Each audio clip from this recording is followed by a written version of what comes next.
So this is my current house in Japan. It has been my current house for like a year now, but I'll be moving soon, so this is probably the last time you'll see this scenery. So say goodbye to it, I guess. And this is the new house setup. Well, actually, I'm trying to get an angle where it doesn't like show all the mess I'm in.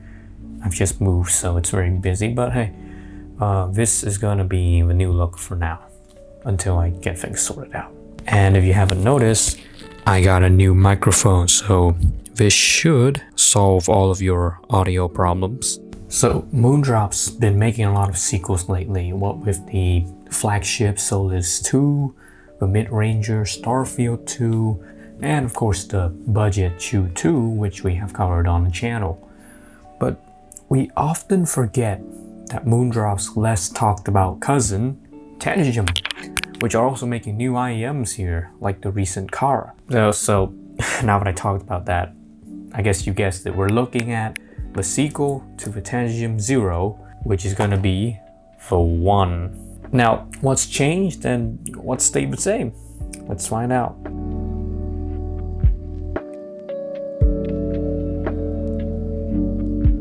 With the Tanchjim 1, you're getting very minimal, clean packaging.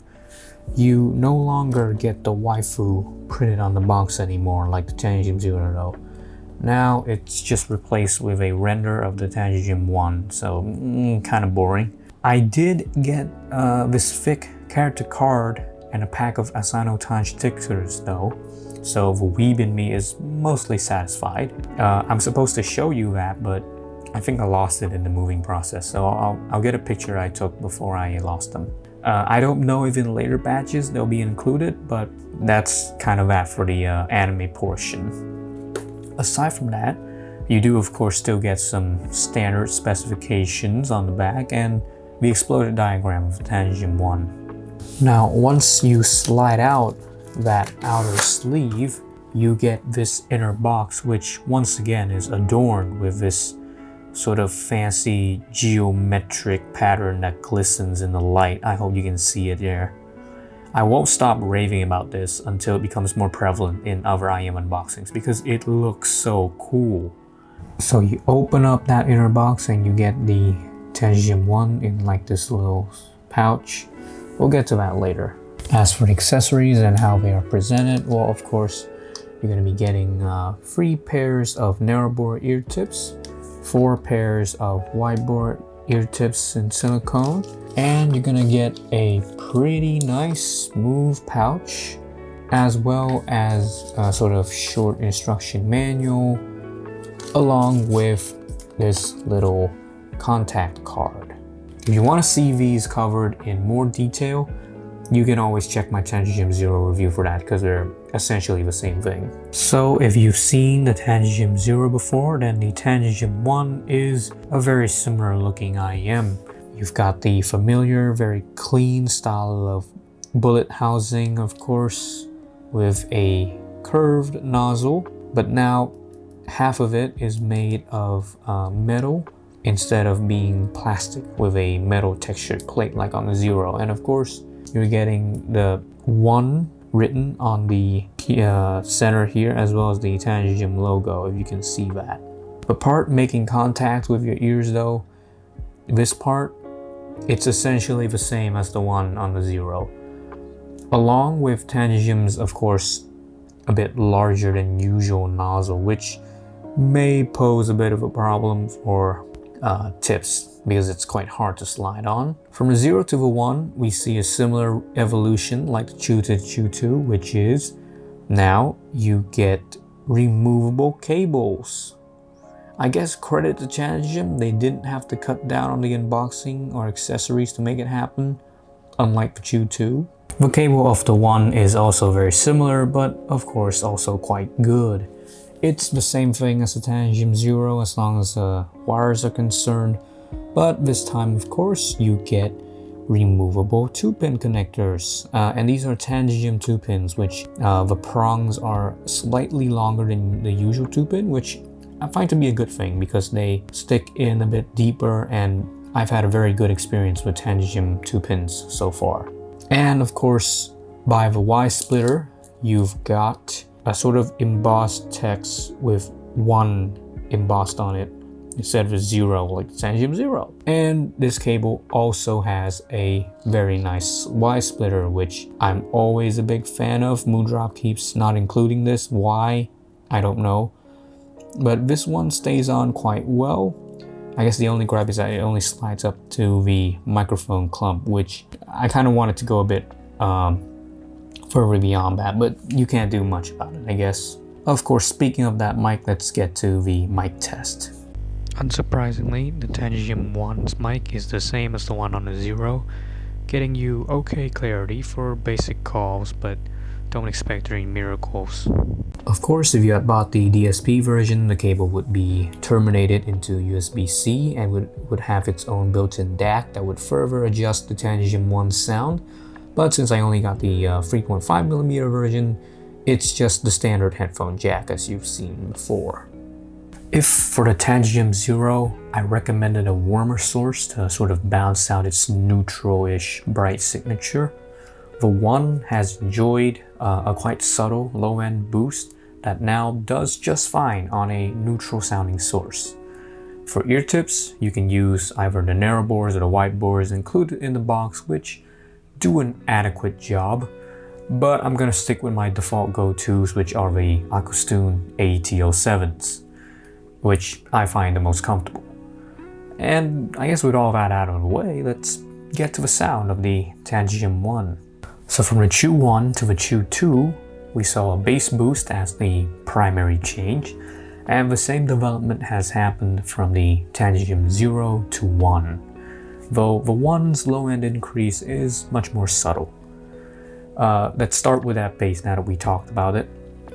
On the Tanchjim 1, it's a little bit more emphasized than the usual tuning, offering a satisfying layer of warmth and depth without going muddy. The graphs comparing the 1 to the 0's bass may show a large difference, but in real life, the difference is quite subtle, and it only shows when you like A-B the 2 sets back to back. The bass increase, it doesn't make the Tanchjim 1's bass more thumpy or more impactful per se, but it does affect the mids and highs, and it makes them less prevalent and sometimes overly shouty.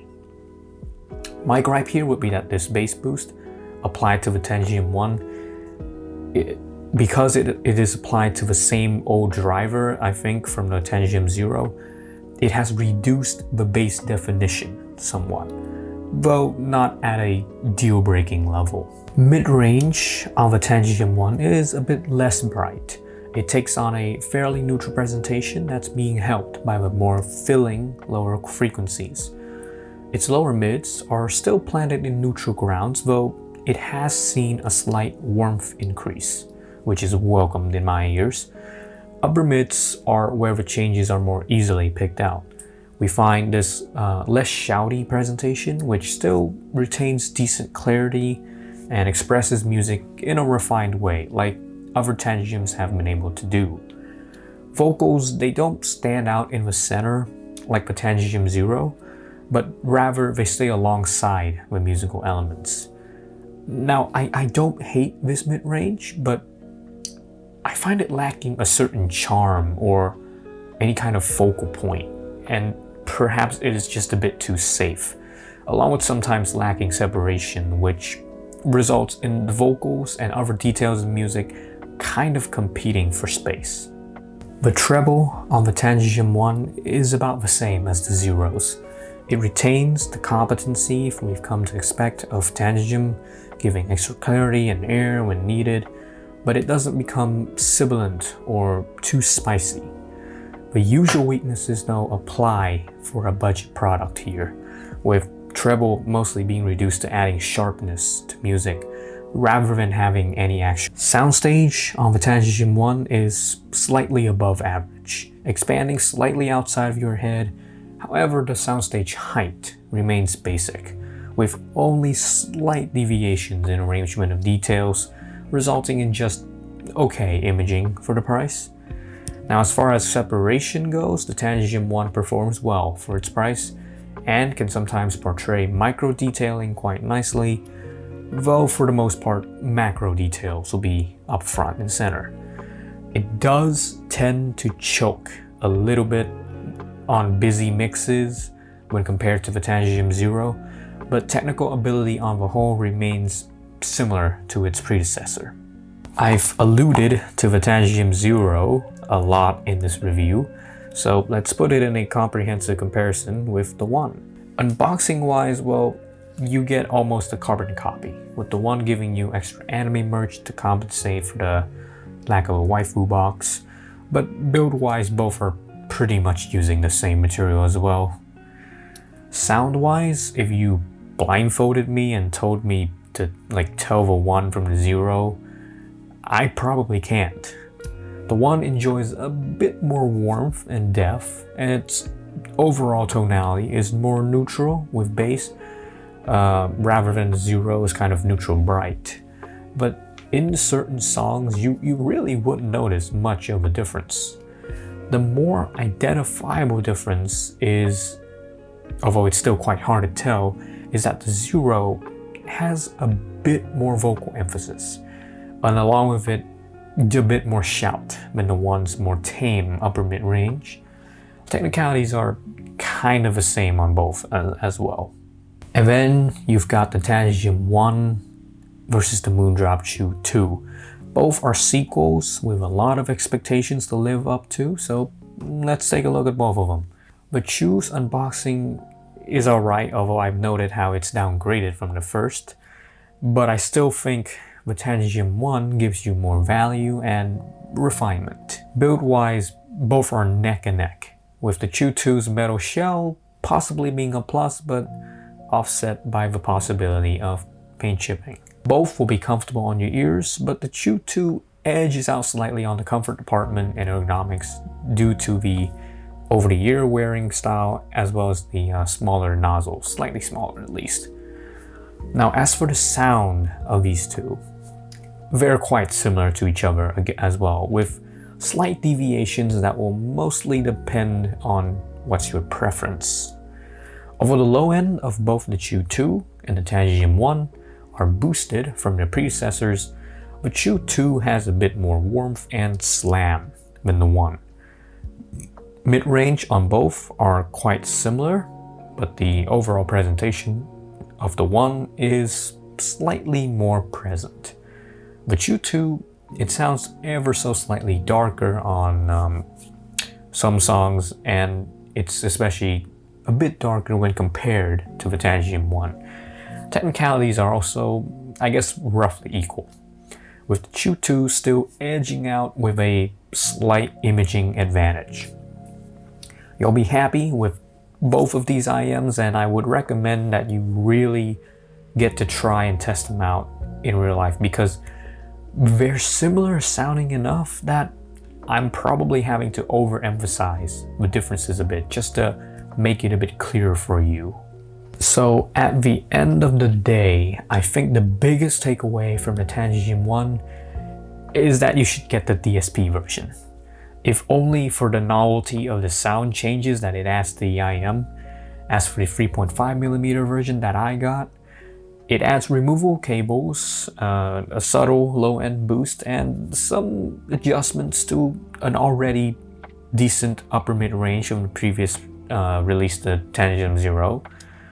It's kind of a similar development, like the Chu 1 and Chu 2, right? You see a lot of the same fixes and refinements. Nonetheless, the slight tuning changes and pretty much the same technical ability to its predecessor, it makes the 3.5mm version of the Tanchjim One a somewhat underwhelming side grade. Not really an upgrade, it's even harder to see it now. It presents comparable value to competitors' offerings at the same price, but it's not as noticeable, it's not as distinct of a progression from its Moondrop counterparts. This is not to say that Tanchjim didn't put in the work to improve the product, but rather that with the Moondrop Chu I, it had enough flaws to address that it made a visibly improved product in a Chu II. Whereas with the Tanchjim Zero, it was already decent enough of an upgrade that anything that tries to be its sequel is less noticeable if you start to look at the improvements, you know? Especially in such a short release date, maybe just a year. If you're a first-time buyer, the One serves a decent entry into a Tanchjim product lineup.